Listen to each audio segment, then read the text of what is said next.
मग थोड्या वेळानंतर सर मग म्हणतोय गावातल्या माणसाला काहीच कळत नाही, वाईट कळत नाही, चांगलं कळत नाही, लई अडे गावातल्या माणसं. त्याची बायको म्हणती बिचारी, अहो झालं तरी काय, मगापासून हेच लावले, पुढं तरी बोला, झालं काय?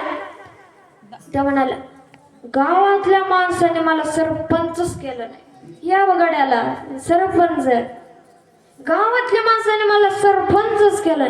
मला जर सरपंच केलं असतं ना, अख्खं गाव बदलेलं असतं, अख्खं गाव. सरपंच नाही, जर मला आमदार केलं असतं ना, अख्खा तालुका बदलेला असता, तालुका. जर मला खासदार केलं असतं ना, अख्खा जिल्हा बदलेला असता, जिल्हा. अरे जिल्ह्यावर काय घेऊन बसले तू? जर मला मुख्यमंत्री केलं असतं ना, अख्खं राज्य बदलेलं असतं, राज्य. अख्ख्या राज्यात लाडके दारू भाऊ योजना चालू केली असते, राज्य बदलून टाकलं असतं. एवढ्यावर आपण नाही थांबणार. जर आपल्याला पंतप्रधान केलं असतं ना, अगं देश बदलेला असता, देश. त्या बायकोला आता राग आला.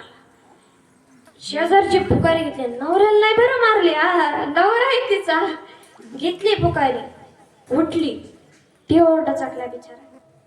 जी जोरात साईडला आदळी म्हणती, अरे पिस्तुल्या, अरे तू निघला गाव बदलायला, तालुका बदलायला, जिल्हा बदलायला, राज्य बदलायला, देश बदलायला. अरे बाबा, अरे तुझं धोतर म्हणून माझा परकर घातला रे, त्यो पहिल्यांदा बदल आणि मग देश बदल. आता असल्यांना काय म्हणावं बरं? काय व्यसन करतात? काय काय फायदा झाला हो त्याला? त्याचा वेळ गेला, काय इज्जत राहिली?